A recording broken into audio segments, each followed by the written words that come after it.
Okay, welcome back to this session. We have already seen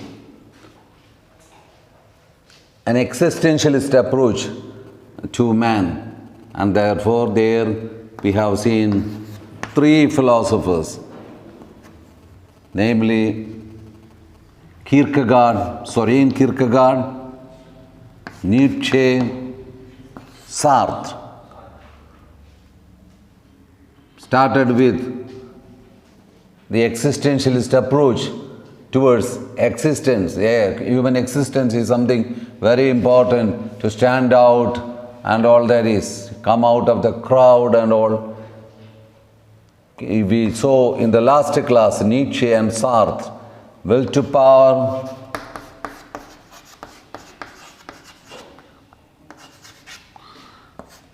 yes, as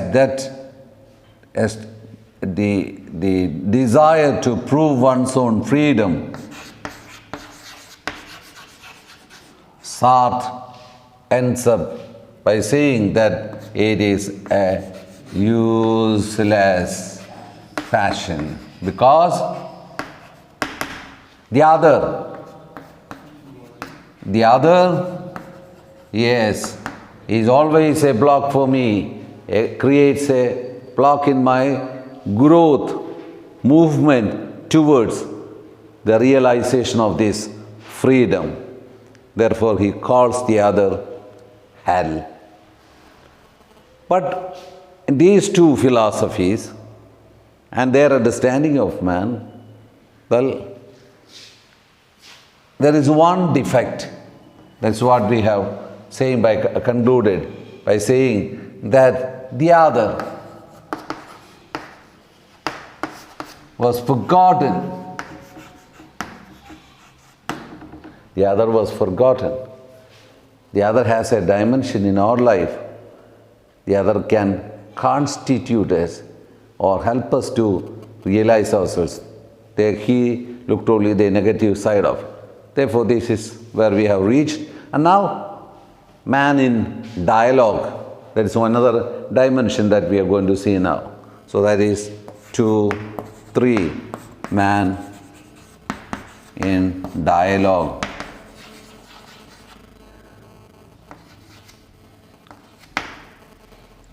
This aspect was conveniently forgotten, we can say, but in their search for the realization, these two philosophers have forgotten or they have not said anything about it. Only one saw the negative aspect of life. Therefore, well, we are going to see, this is another dimension developed in the history of Western philosophy. Clear, no? Yes, various dimensions we are seeing in the division section number 2. So, the third dimension, man in dialogue. Don't forget, the first dimension was Karl Marx, man as a worker. The second one is existentialist approach, 3 we have seen. Again, the third dimension is man in dialogue. Well, we take Martin Buber.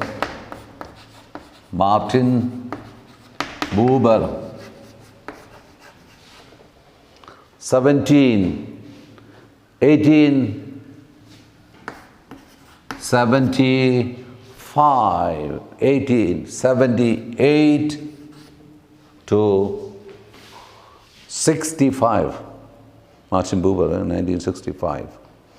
A French philosopher brought out well the other dimension of the existential nature of man. What is that? The dialogical dimension. The dialogical nature of man. Man in dialogue. Yes, that's something very interesting and very important too. How this dialogue takes place, how you realize yourself in and through dialogue. There's a proper definition comes that I will dictate to you when it comes. Okay, we will slowly see what is his contribution. So the dialogical dimension, not biological, dialogical. Before we explain this, it would be in place to see two attitudes he speaks about. Well, in order to understand his philosophy, well, we need also to say something about the two attitudes in philosophy. The two attitudes.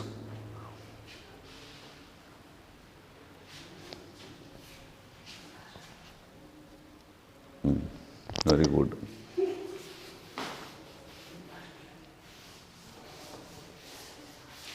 This is better.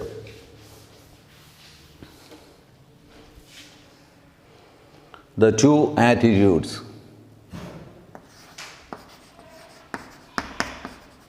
What do you mean by two attitudes?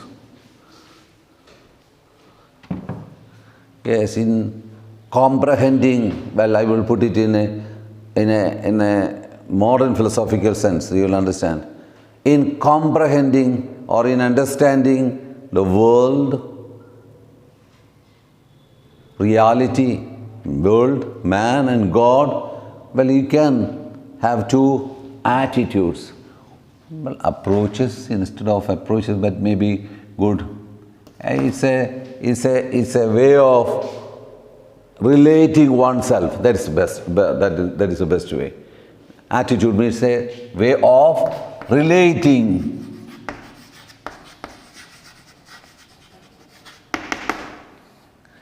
To the other, to the world, and all that is.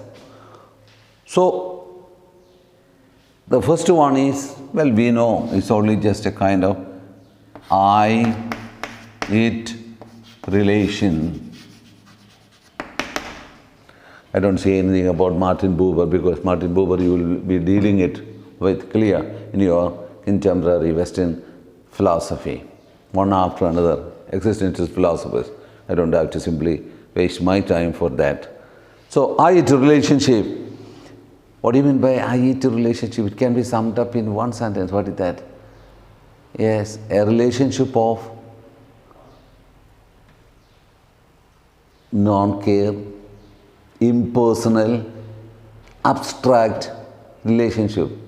Yes, now normally we have towards things, I-it relationship, clear? Yes, you just, yes, a pen or a file, how do you relate it, what type of, in what way it is useful for me, clear? And then sometimes it happens also that towards others we have this I-it relationship, when we make use of others in our life. And so that relationship is called I-it relationship. The second one is I-thou relationship. What is the speciality of it? Well, this I, the subject, respects the other. Clear? So, in other words, as a person fully conscious of one's own right, responsibility, and all that is standing, confronting or facing someone with the same right, responsibilities, and all that is clear. So that is what is called an I-thou relationship. Hope you understand me. Clear, no? Yeah, normally we have this I-it relationship when you have your attitude towards things. Yeah, you don't the way you love your brother or sister or neighbor is not the way you look at the other things. Things are towards things, realities. Well, you have this I-it relationship, and towards persons you have the I-thou relationships. And then sometimes it also can happen that sometimes we forget that relationship. Yeah, there is a kind of relation coming. We forget that relationship, and then we also reduce this wonderful dimensions, aspects of this I thou into a kind of I it. In other words, it is a profit oriented, use and throw. Yeah, a chalk or a pen, use it in as much as it gives you, it serves your purpose. Otherwise, you throw it out. So it is called I it relationship and I thou relationship. So these two are very important in his notions. It's something like, in order to understand Kierkegaard, we said, well, the aesthetic stage, the ethical stage and the religious stage. And the last stage is a kind of fundamental, is of fundamental importance. There is a kind of leap into the unknown and all that is. So that is there. Here, I, thou, I, it relationship and I, thou relationship. This is more that we do with things, and this relationship is more with persons. And then we cannot also reverse. Sometimes it happens that we love things and then, yes, objects, and then, yeah, we also make use of persons. And that's why sometimes we say, yeah, don't look at me like an object, we say. Yeah, we make very good sentences in life. Hey, you are reducing me into an object, you say. Reducing. Yes, I am supposed to be having greater worth, but then you simply reduce my worth into an object. So that is what is called, yes, I-thou relation and I-it relationship. And now something more to say about it. This is something very important Buber insists upon here. This I-thou relationship is of utmost importance. This is between persons, and this between persons is also giving a special horizon in life. And then it leads to, this relationship leads us to an I-thou relation, means a transcendental God relation and all. Clear? So that is how he develops his philosophy. Follow? In other words, yes, it's he who does not love his neighbor does not know God. He who loves his neighbor loves God.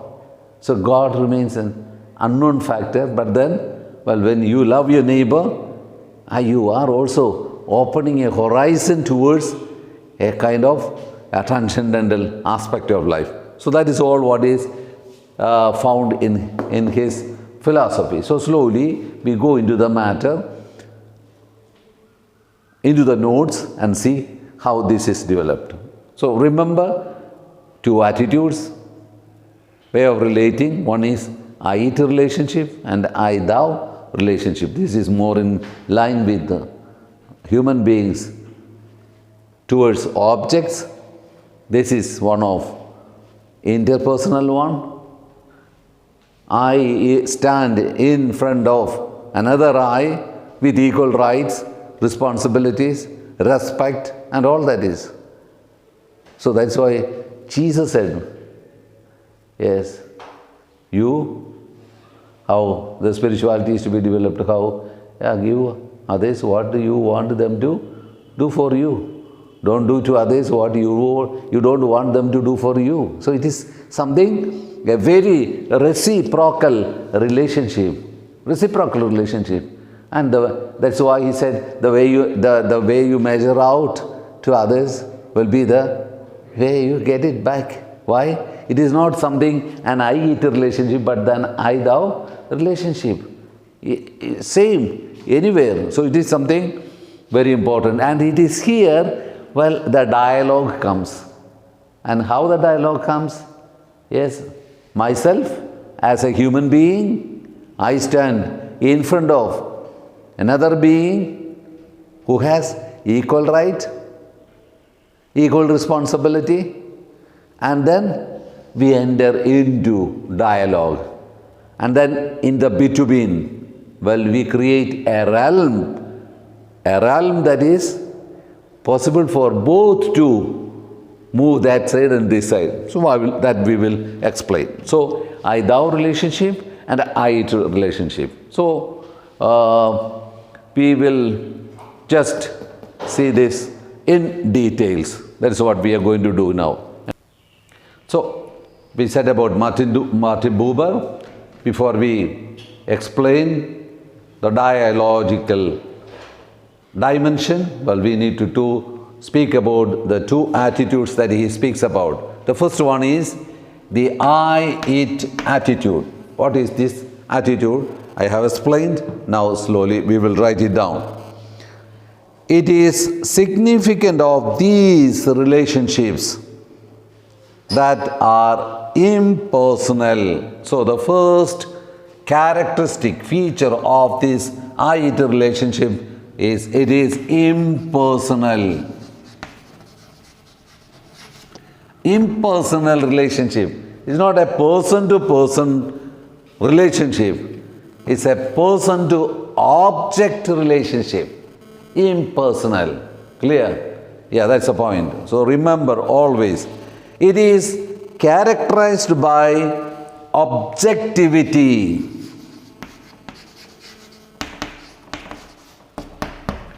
Objectivity, detachment. Objectivity, detachment, separation.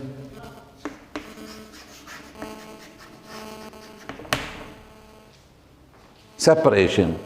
Therefore, it is impersonal. This is impersonal is characterized further by objectivity, underline, detachment and separation. Separation means what? Yeah, well, when I take this piece of chalk, well, I don't find any similarity of mine in this. But then when I look at you, yes, there is a lot of similarity, clear? So in this relationship, there is more of objectivity is there. You are trying to reduce to know what it is. But a human being's relationship, you cannot simply, yes, know that. Then detachment, separation. So that is the attitude of this relationship. It is essentially the relationships individuals have towards things. Yes. It is essentially a relationship individuals have towards things, not towards persons. So, and to bring everything together, it is a use-e. It is a use-oriented relationship. A use-oriented relationship. What do you mean by use-oriented relationship? Yeah, you make use of it for your need, purpose, and all that is. Well, you cannot make use of persons. That's the thing. So the I-it relationship is more of, yes, that is what we are going to, it is a use-oriented relationship. The second one is the I-thou relationship. Bring the people also with it.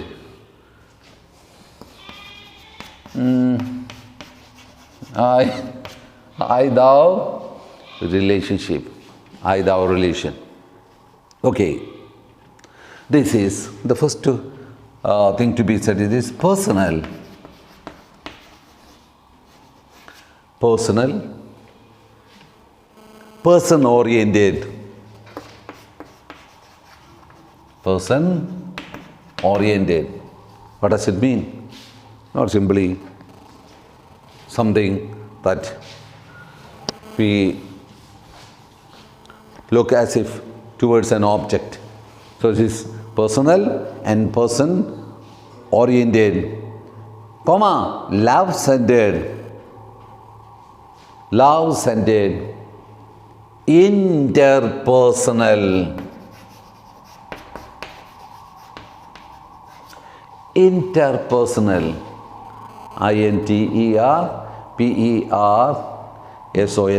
interpersonal relationship.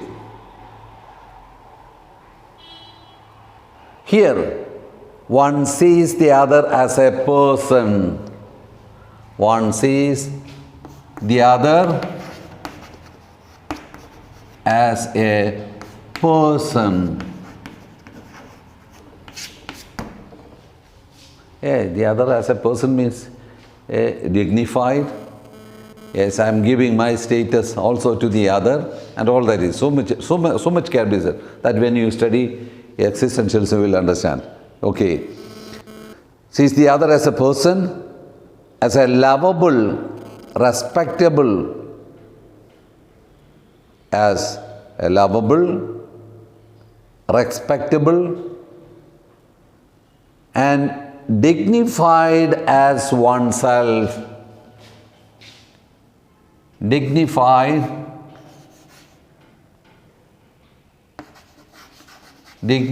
as oneself. Yes, we never say that we are an object. So as we give importance to ourselves, we give also to the other. So that is I-thou relationship. And then the rest is an explanation. Means there is something happening in the between. Well, exactly as I make use of my pen or my pencil or any other object I have, I cannot make use of others, because yes, the other is standing, yes, in relation to yourself. You need to respect, you need to listen to, and you need to take care of the demands and all that is. Well, a pen doesn't have any demand or any other objects. So that's the thing. Now, according to this orientation, which we take in the existential understanding of man, the essence of the person can be described only when we consider man in his essential relationship to the other beings of nature, other men, and God. So in other words, well, we understand this relationship as something very important, and when we respect the other, respect the nature, and respect God. Clear? So that kind of a dimension we are developing. The fundamental fact of human existence is not the individual in himself. Yes, we are here, you'll have to say which philosopher we are aiming at. Now look at the fundamental fact of human existence is not the individual in himself. Who said? Nietzsche and Sartre. It's not the individual in himself. Neither the groups of individuals. Rather, man with man. Clear? So a man confronting another, man facing the other, another man. Well, what does it mean? Another man with equal responsibility, respect, love, appreciation and all. So that is the speciality of this relationship. So it is not simply something that can be reduced to something else, but rather, yes, it is something reciprocal. Reciprocal means what? Yes, as I love, I need to also love. As I pay respect to myself and I expect respect from others, yes, I need also to give respect. So that is all coming here. So in other words, a person standing, confronting the other person. And this is highlighted by building up a philosophical anthropology founded on the concept of dialogue. Yeah, that's the thing. A philosophical anthropology is formed out of the concept of dialogue. What is that? That is what we are going to see. For Buber, humanity can be understood. Yes, you can write. For Buber, for Martin Buber, humanity can be understood only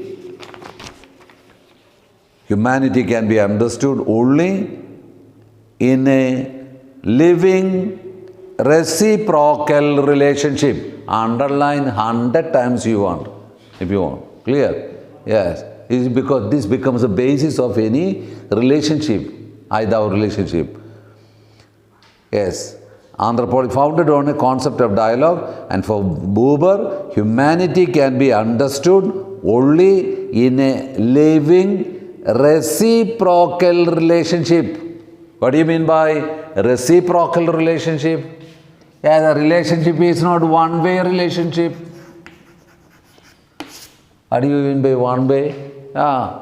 You do all what I say. Clear, no? I'm not going to do anything for you. But then, that is not an attitude. That's like a dictatorial relationship. Clear? So it's not a one-way relationship. A bridge, you construct a bridge for what?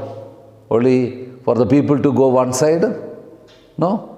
There is also the mutual relationship coming. People come from that side to this side. People from this side to that side also they travel. One cannot say, no, this bridge is constructed only for these people to go that side. Those people have nothing to do with here. No, that's not, there are no relationship at all. Therefore, look at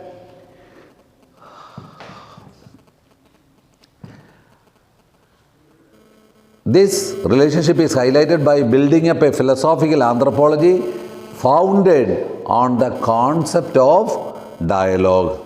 For Buber, humanity can be understood only in a living, reciprocal relationship. What do you mean by living, reciprocal relationship? Yes, a mutual relationship. Clear? So, in other words, love, appreciation, and all that is given and taken also. Received, given, and taken. One enough. One fun enough. Okay. This is okay. So, in a living reciprocal relationship, he will go to the extent of saying that man is constituted. Yes, Buber will go to the extent. Buber will go to the extent of saying that man is constituted, underline, and structured. Man is constituted and structured in such a way that he cannot be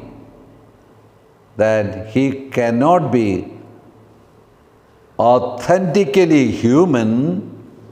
He cannot be authentically human without being with other. Without being with other. Underline. So look at that sentence once again.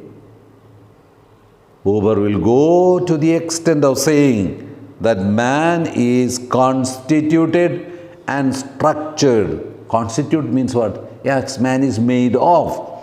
And structured. Yes, he has his basic disposition as a man. In such a way that he cannot be authentically human. An authentic human existence.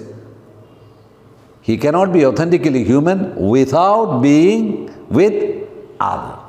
So it is in and being, in and in the midst of the other, you constitute yourself. You find the worth of yourself. Yes. In the Old Testament you will find a call by God is asking someone, where is your brother? Or God, where is your brother? What was his response? Am I my brother's keeper? Yes, you are the keeper of your brother. See, that sense comes here. So you constitute your worth and importance and in being with the other. This is to say, the essence of man can be directly, you can write down this sentence, the essence of man can be directly known, the essence of man can be directly essence, clear? Essence and existence and all is studied from the first year onwards. The essence of man can be directly known only in a living, dialogical, living comma, dialogical relationship. In a living, dialogical relationship. So you need to study this section beautifully well. then you will understand existentialism also in a far better way. So there is a dialogical nature. And now what we are going to say is that this dialogical nature is also opening a space to the divine. Follow? Yeah. That is why he who does not love his neighbor does not know God. He who loves his neighbor loves his God. So that is what we are going to in a way going to expatiate further. So in other words, directly you know only in a living, you know the other only in a living and dialogical nature. Okay. Perhaps in the next idea will be, this dialogical relationship is carried out in a I-thou relationship. Clear? That is, okay. And then in the fundamental act, this is the fundamental act by which two men meet each other. There opens a dimension which is the place of dialogical meeting. Okay, there is no problem. It is common to both but goes beyond this spatial sphere of each. Yes, the space is going beyond. This dimension cannot be found in the subjective or in the objective sphere, but in the sphere of the between. So, in this relationship, well, there comes a between, a gap in the between, the I and the thou started falling down. Clear? That is a major sickness. Clear now? Yes, falling down. Yeah, because when the class becomes too difficult to understand, pen will fall down, paper will fall down, finally the person also will fall down. At least one joke should be there in the class. Okay, so there is in the between. Well, while studying in Belgium, I met a professor who has written so many books, Being in the Between. Yes, ethics in the between. Follow? Yes, there is a space in any relationship. Clear? The two will not become one. Yeah, there is space is there, and that space is also important for the growth. Follow? So that is all something. Yes.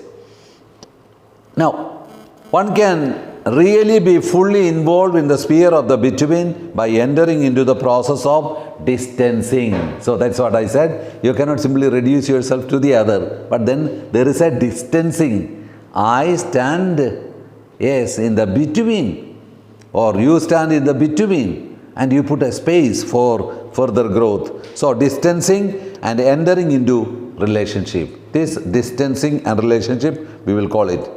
Kant's basic question, Kant means Immanuel Kant, his basic question, who is man, can be understood or can be answered only if our starting point is man, the actual human being. So, okay. Now, this is necessary because at the first instance, he is not to be seen as an independent opposite. Therefore, the dialogical nature of definition is coming. You can write distance and relationship, distance and relationship together with the concept of the between.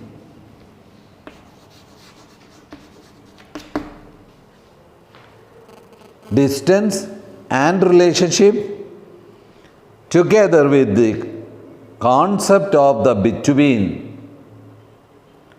form the fundamental categories of the dialogical understanding of man. Yes, that's to be remembered. Clear? I will repeat the sentence once again. Distance and relationship together with the concept of the between. These are the three concepts that we explained in the previous section. Distance and relationship together with the concept of the between form, F-O-R-M, form the fundamental categories of the dialogical understanding of man. If you remember this definition, well, you can write Martin Buber nicely. I-it relationship is an objectified, impersonal relationship. And then the second one is I-thou relationship. What are the elements found in the I-thou relationship?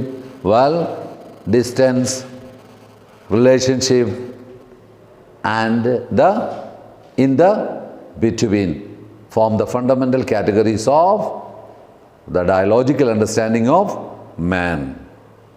Yes, that is what is meant by the dialogical understanding of man. Now, what we are going to do is only an evaluation of the rest of it. The need for entering into a relationship with the other clearly indicates that man is understood in terms not so much as a problem, but rather as a mystery.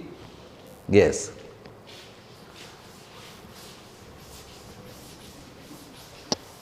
Anyway, the duster is not so good, but then the body is beautifully cleansed. That's the point. Clear, no? The purpose of a piece of cloth, you look at now. Okay, now look at what is important is here man is not understood as a man is not a problem. What is the speciality of problem? Yes, you have a solution, but rather man as a mystery. The mystery dimension is developed by Buber here. So that will be taken up further by other philosophers. So man as a mystery, mystery, mystery. Mystery is to be, a problem is you analyze and you find a solution to it. Clear? A mystery, you cannot find a solution. A mystery has to reveal itself.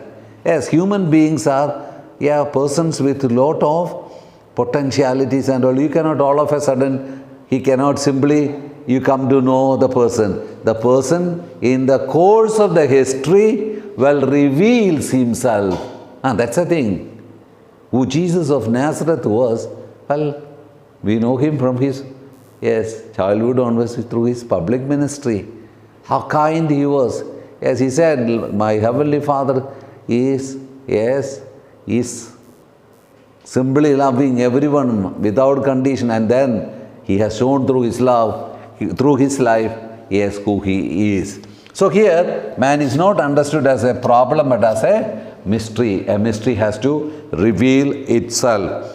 This was further complemented by, Gabriel Marcel is another one. Gabriel Marcel, who tried to revise the classical ontology by his new approach to the mystery.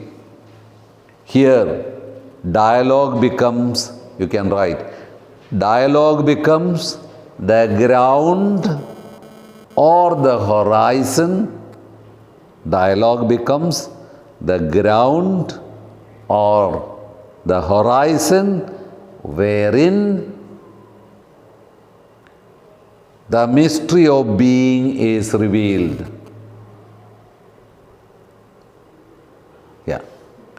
Dialogue becomes the ground or the horizon wherein the mystery of being is revealed. So it is in and through dialogue you come to know the other.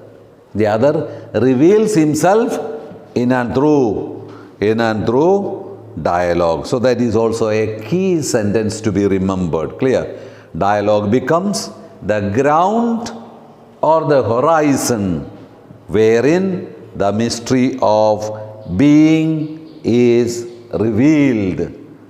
The mystery of being is revealed through dialogue. So, and then you need to add the previous one also, distance and relationship together with the concept of the between form the fundamental categories of the dialogical understanding of man. In this dialogical understanding, what happened? This dialogue becomes the ground and horizon wherein the mystery of the person is revealed. So, it will be the We are going into the last paragraph, but some more is there that we will take up only later. And then, this dialogical understanding of man is extended to a concept of man in dialogue with God. That is what is interpersonal dimension. For Buber, you can write down this. For Buber, or according to Buber, the interpersonal relationship, for Buber, the interpersonal relationship does not get terminated,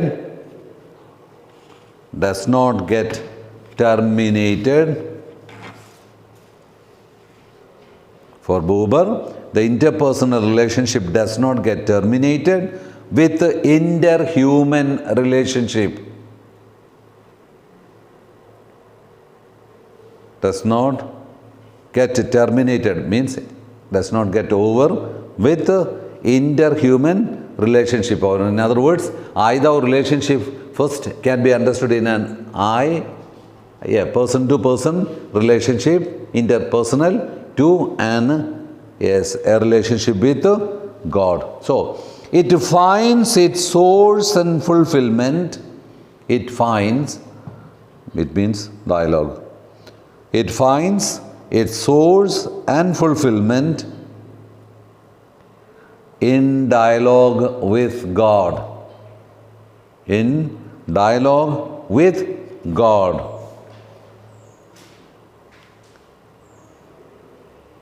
God is supreme thou. God is supreme thou.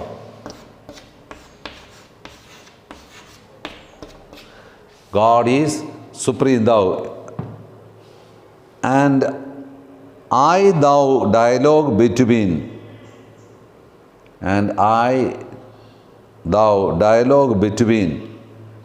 God and man, I-thou dialogue between God and man is the supreme form of interpersonal dialogue. Is the supreme form of interpersonal dialogue. The supreme form of interpersonal dialogue. Besides, it is also a point of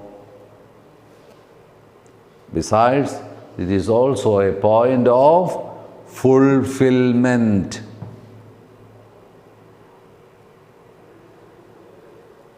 Besides, it is also a point of fulfillment. In other words, it is the climax of all relationship. That's the point. Clear? I-thou relationship, personal relationship has its climax in I-thou relationship, interpersonal relationship. So that is something that we now stop here, and then tomorrow we will also just make